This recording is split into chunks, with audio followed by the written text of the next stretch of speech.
not the intention, but we're here. I'm sorry, is there a restroom? Yep, straight out the door and down the hallway. We go left to the hallway.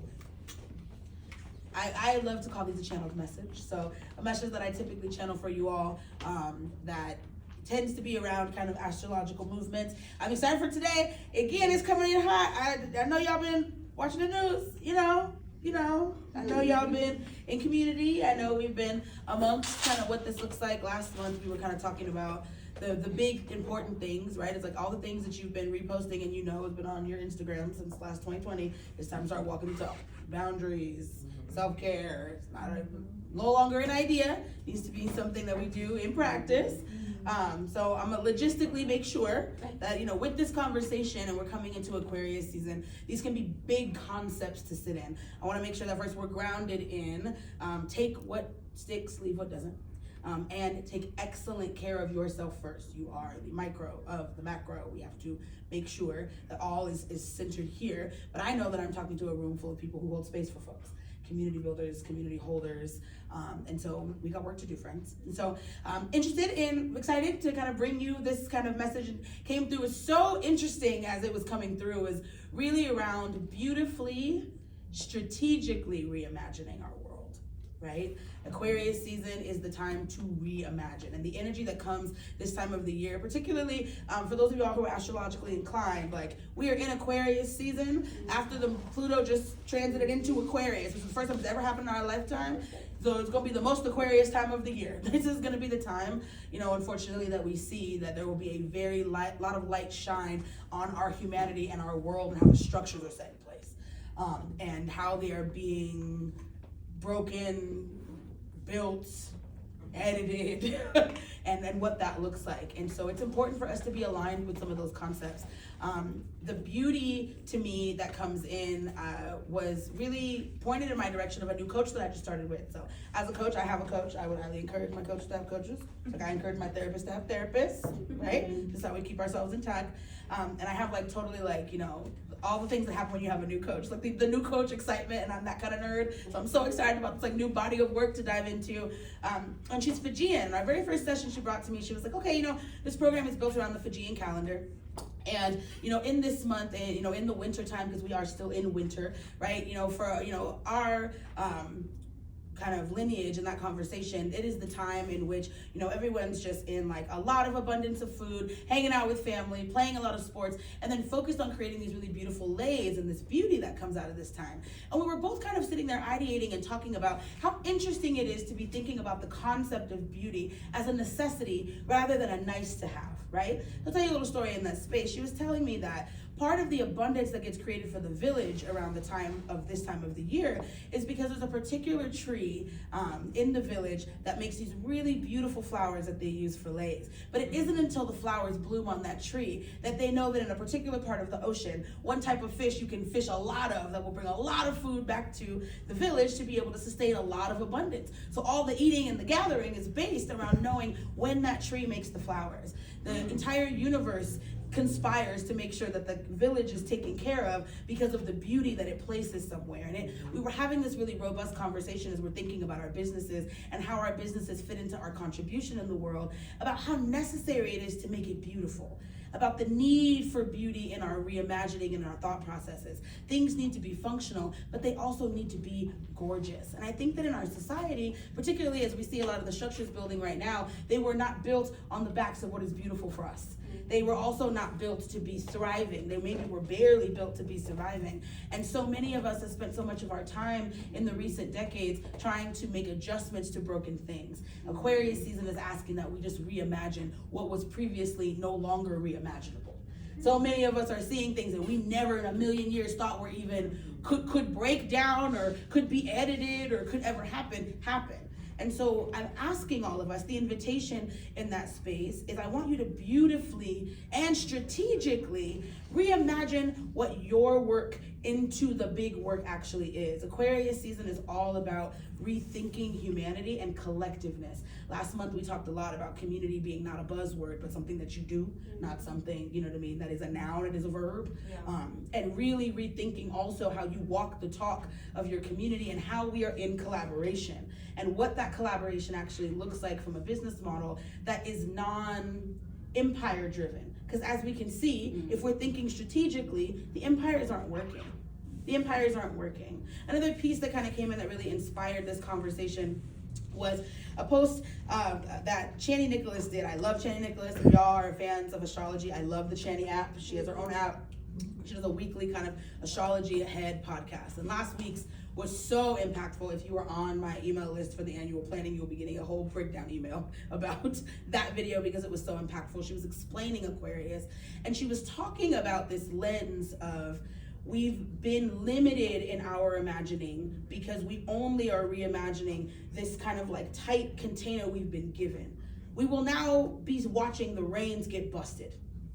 And this is an opportunity for you to think through and beautifully strategically go, if I could recreate this in an image that's kinder for the collective, kinder to me, kinder in right relationship with the people I know I'm called to serve, and me being one of those people who is getting served in that calling, what would you create then, right? Considering beauty. And again, considering strategy. What is not working and what works?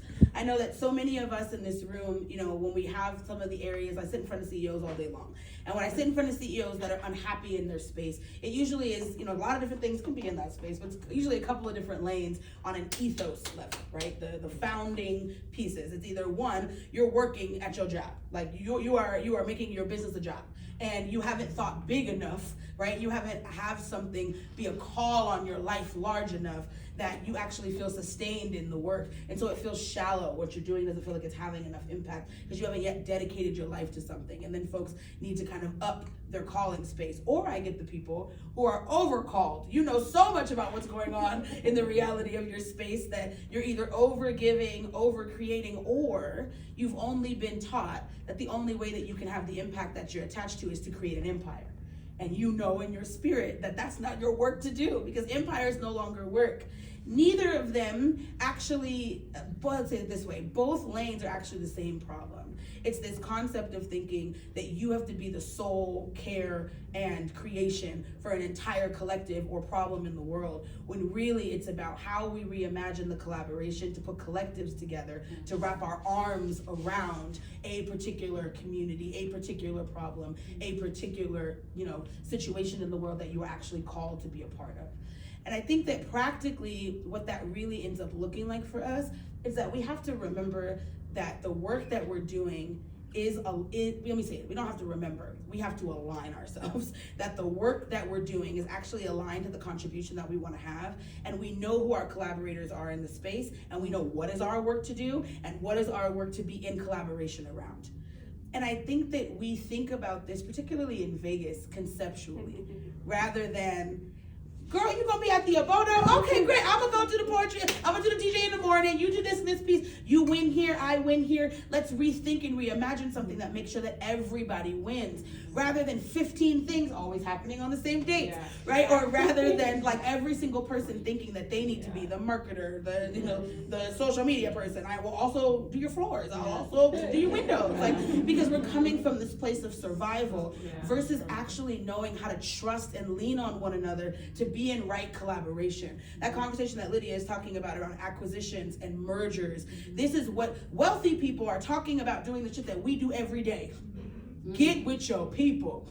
Get real about what that looks like and resource share, because as the resources and the dependencies that we depended on no longer exist, they are going to throw off fireworks and keep us distracted. And what did we say last month? We are not going to be distracted. We are going to be paying attention to what is real right here. They're going to throw off fireworks, but we are the groundswell. The real change will happen because we are empowered enough to be a part of what the action actually looks like. But if you're distracted by the fireworks, you won't see it. And if you're over here trying to mimic colonialism in a business, you may not hit it. And it may be why every time you go to the computer, you feel sick.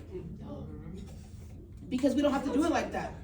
We can read, again, no shade, my apologies, Mercury and Scorpio, it comes high. Like, you know what I mean? We can approach it. It's approachable, it's movable, it's shiftable.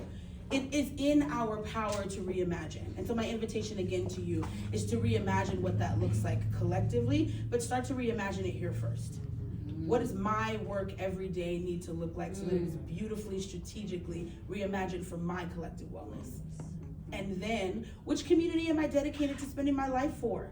And I think, again, spending your life dedicated to a community don't mean that you're overgiving and don't mean that they're sucking you dry. We are in right relationship with our commitments, but we're giving something that's big enough to give our life for, because that's actually what we're here to do. That's what sustains a joy. That's what breathes life when things are hard. Days will be hard, but you want to know what gets you through? Knowing that your dedication is in the right spot and the way that you decided to make your life, right? The thing that when you were, in the soul space, you said, I'm going to come to this life to do this thing. You're actively making sure that you're doing it on a regular basis, right? On a regular basis, in small and large steps. So that is the invitation, friends. I thought that's the invitation of Aquarius season. Innovation is amongst us. Invite it in. Invite yourself to reimagine and be okay with the innovation that's coming, and be fortified and in community to resource share while these things that we depended on are in transition. If you need a so-and-so, find them. If their department of X, Y, and Z is closing and you may not have a job, I promise you it's 7 people around you who know an auntie who on the HR somewhere that can get you in. But it's going to depend on making sure that we actually are in community enough to be able to resource share. Because if each one of us is acting like our own little island and our own little empire and having to be the butcher, the baker, the candlestick maker, it's hard to take time to look out to your left and right to make space for the all. Because after all this shit is said and done, the humanity that we will create afterwards is going to be a beauty that we've never even seen before. We are of the people who chose to be here at this time to do this work. It is time to do the work. And again, to kind of wrap this piece last around, while we are in winter, I gotta tell entrepreneurs, at the moment, the work is for you to be in ideation. The work is for you to be in conversation, for you to be in plot and scheme, consider these things, plan with the homies, rethink the way that you're going about your business, because come Aries season, it will be time to start doing, right? But now that we are here, let's make sure our beingness is centered and aligned. Consider these things. I love y'all, and thank you for letting me have this channel message. Thank you.